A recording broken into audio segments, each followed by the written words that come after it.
পোড়ামাটির মঞ্চ। আমরা এখন যাচ্ছি মেইন গর্ভগৃহ।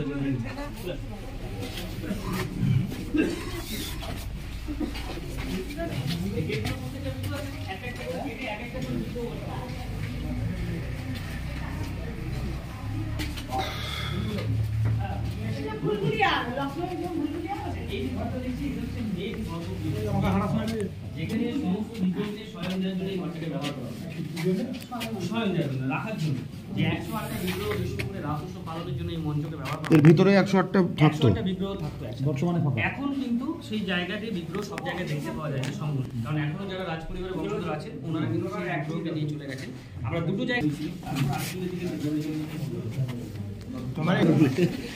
এই সিরিজটা প্রথমে আছে 10টা,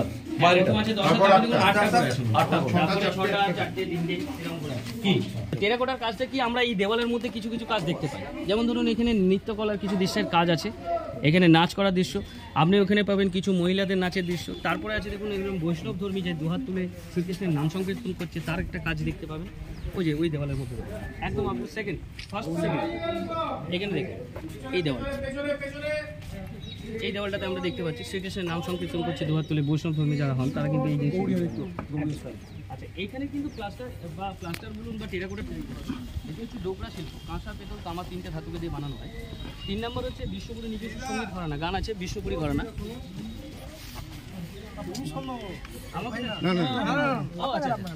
আর 4 হচ্ছে বিষ্ণুপুরের রাজারা একটা তাস খেলতেন যেটাকে বলা হতো দশাবতার। দশাবতার তাস হচ্ছে বিষ্ণুর 10টা অবতারকে পরচিত্রের মধ্যে এঁকে খেলা হতো। এবং 5ম হচ্ছে আমাদের এখানে একটা সিল্ক শাড়ি পাওয়া যায়, বালুচুরি, স্বর্ণচুরি সিল্ক শাড়ি, এটা খুব ফেমাস শাড়ি একটা। তো এই 5টা জিনিস কি খুব বিখ্যাত আমাদের বিষ্ণুপুরে, দাদা একটু দেখে যাবেন। হ্যাঁ ঠিক আছে।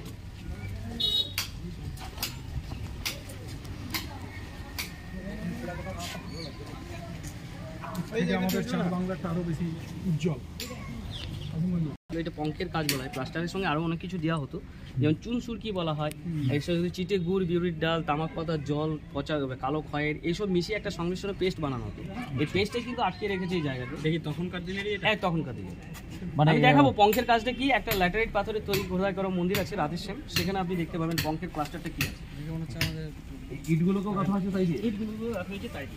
এগুলো দেখুন এখানে যেটা আর্কিওলজিক্যাল সার্ভে হয় বলা হয় যে এই স্থাপত্য দাঁড়িয়ে আছে এর মধ্যে কোনো রড বা কোনো কাঠের ব্যবহার নেই। এই যে এর মধ্যে কোনো রড বা কোনো কাঠের ব্যবহার নেই, পুরোটা দাঁড়িয়ে খিলান সিস্টেম। খিলান সিস্টেম মানে হচ্ছে কি টাইপ লক সিস্টেম, একটা চাবি লক সিস্টেমে করা হয়েছে এবং প্রত্যেকটা পাথর একে উপরে দাঁড়িয়ে আছে।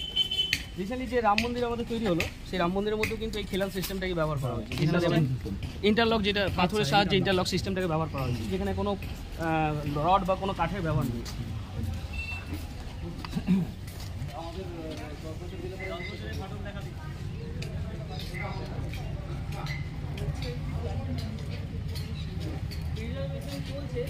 এর উপরে যে প্লাস্টারটা আপনারা দিচ্ছেন এইটাতে কিন্তু কালারটা চেঞ্জ বা সেই কালারটা থাকবে না, কারণ এখানে দেখুন আমরা কিছু জায়গা দেখুন এখানে দেখলে বুঝতে পারবেন কিছু জায়গা এখন তৈরি করা হবে। আসুন এখানে